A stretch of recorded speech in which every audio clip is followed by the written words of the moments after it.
What's going on, everybody? Crazy Dog back with my second attempt at my Browns Bungals Week 18 recap. Of course, the video I did have on YouTube was 14 minutes of me talking, but as Ticegum said in the comments, it was muted. So 14 minutes of me talking for nothing. I wasted 14 minutes talking about this game. All for it to be muted when I uploaded it. Because OBS does this thing where when I switch from Streamlabs to regular OBS to do my videos, for some reason it doesn't register my microphone. So I be doing my videos not knowing that my microphone is not on. And then when I upload it, I get guys like Ticegum in the comments saying it's muted. And then I go to watch it, and lo and behold, it's just me doing this. Come on, OBS, be better than that, bruh. Damn. And the thing is, I didn't even unplug my microphone or anything. Like, right after I finished my stream, I was doing my video. I didn't unplug my microphone or anything. It's just OBS wanted to troll me again. But with that being said, Browns finished out their 2021-2022 campaign with a W over our little brothers from the South in Kentucky, Ohio, whatever you want to call it. I'm just going to say our little brothers from Southern Ohio / Kentucky, as we won 21-16 over the Bungals, and for the third time in 4 years, we have swept the Queen City Kitties. And it's looking more and more like they are turning into our doormat. No matter how good they are, they just cannot beat the Browns. And the best part is, of course, Baker Mayfield didn't play today. It was Case Keenum. So I guess you could say the Bungals caught a case. Yeah. Case Keenum today was pretty efficient, not gonna lie. I mean, he wasn't amazing, but he was good. 17 of 24, 176 yards, 2 tutties, 1 interception, which was tipped, as they were looking to score before half. Got sacked 1 time, had a rating of 102.1 and a QBR of 40.3. Not too bad. On the ground, Dearness Johnson went over the century mark for the second time this year. 25 carries, 123 yards, and a touchdown. Of course, the last time he did that was Week 7 against the Broncos, ironically with Case Keenum as the starting quarterback. So it seems as though when Case Keenum starts and Dearness plays, Dearness goes off. Nick Chubb had 9 carries for 58 yards. Case Keenum had 5 for 15. And then through the air, Jarvis Landry, who was possibly playing in his final game as a Brown, 6 receptions, 75 yards, and a touchdown. I believe that was the second receiving touchdown of the year. I believe he has 3 total touchdowns this season, which is more than Kenny Galladay and Kadarius Toney of the Giants. Just thought I'd put that out there because Kenny Galladay was paid, $70-some million to not score a damn touchdown. That's tough. Demetric Felton also got in the end zone again. 2 receptions, 18 yards, and a touchdown for him through the air. That was nice. That put us ahead for good. And then on defense, 4 sacks. 1 from Jacob Phillips, who absolutely balled out today. 9 tackles, 8 solo, and 2 tackles for loss. 1 QB hit, and 2 passes defended. That's what I love to see. Jadeveon Clowney, who I really want the Browns to re-sign, had 2 sacks, 2 tackles, 2 total, 2 solo. Love to see it. 1 tackle for loss. Yeah, love to see it. He also had 2 QB hits, so he could have easily had 4 sacks today if he was a little bit quicker to the quarterback. And then Myles Garrett ended his season with another sack. And he has 16 on the year now. He could have had 3. He had 2 more QB hits as well.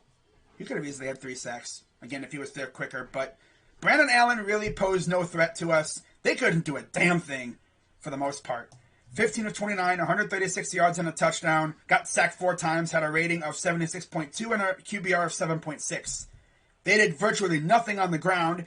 9 carries, 38 yards for Travion Williams, 7 for 35 for Chris Evans. And then through the air, Trent Taylor, former 49er, 2 receptions for 41 yards. Jamar Chase had 2 for 26. He was only out there for like a series just to assure that he got the record for single-season rookie receiving yards, I believe, over Chad Johnson. Chris Evans, 4 receptions, 24 yards and a touchdown. And other than that, they didn't really do much through the air. And then on their defense, they did get an interception and a strip sack, which they scored on. That's actually how they made it so close. Their defense essentially kept their offense in the game. Wyatt Ray with a strip sack. And then, of course, that was a scoop and score, because of course. Now, on the contrary, I believe Jadeveon had a strip sack as well. But he actually did recover it, but then he didn't fully recover it. He lost it immediately as he was bringing it in. I think he was trying for a scoop and score.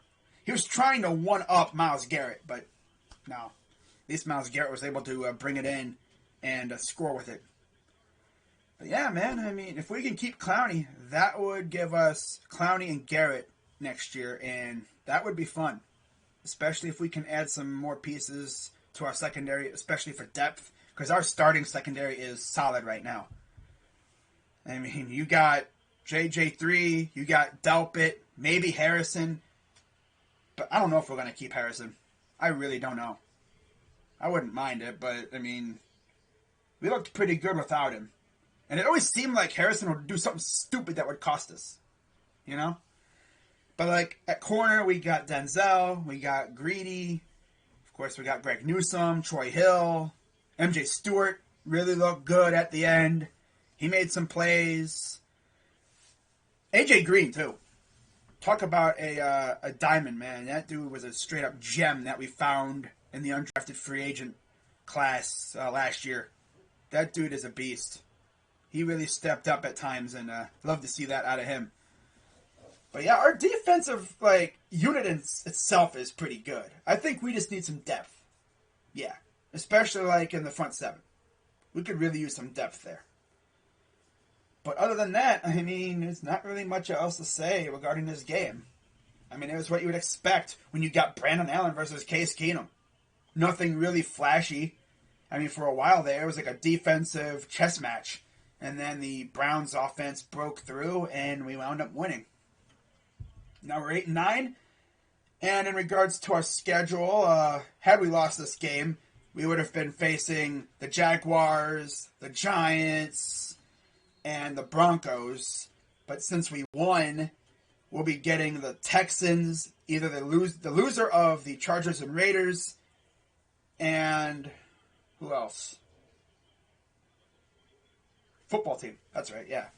The Washington football team, which they're going to have a new name next month, so we'll see what they choose. But, yeah, next year is going to be fun. Now, the funny thing is with the Steelers, it looks like they're probably going to make the playoffs, so they're going to have a much harder schedule.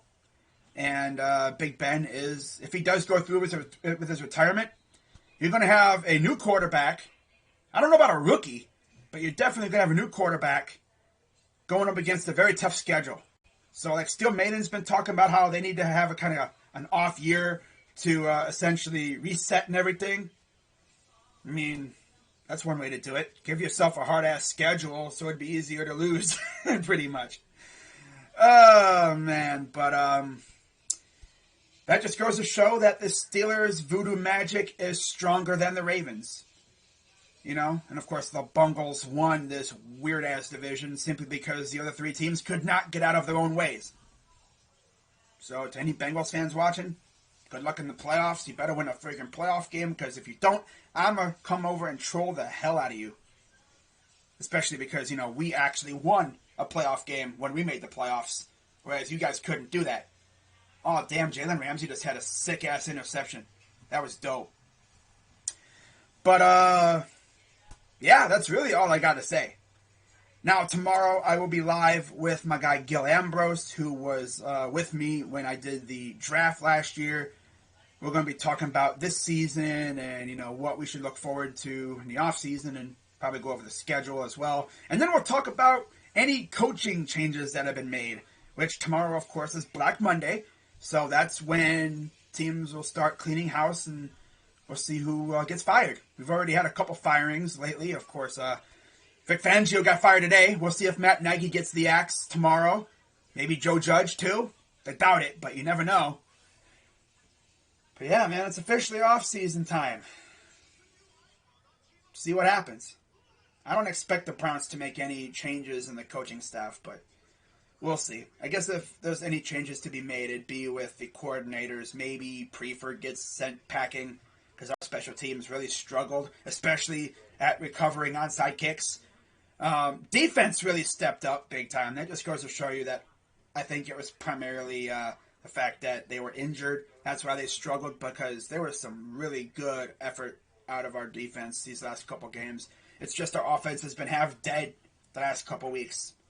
Had our offense been playing like they were playing earlier in the year when they won 3 straight with this defensive effort that we got, we probably would have beaten the Raiders, maybe the Packers, and the Steelers.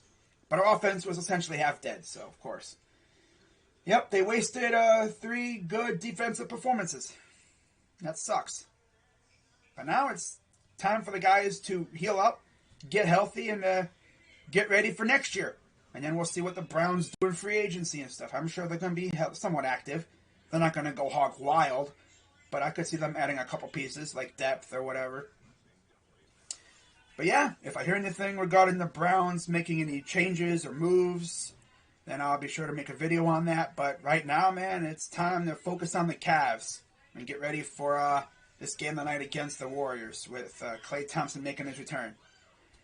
So with that being said, I'm Crazy Dog at 99. Shout out to all my Dog Pound brothers. Love y'all as always. Shout out to everybody who watched the games with me. This was a fun time, and see what happens next year. So with that being said, I'm Crazy Dog. Let's go Browns. And I'm out.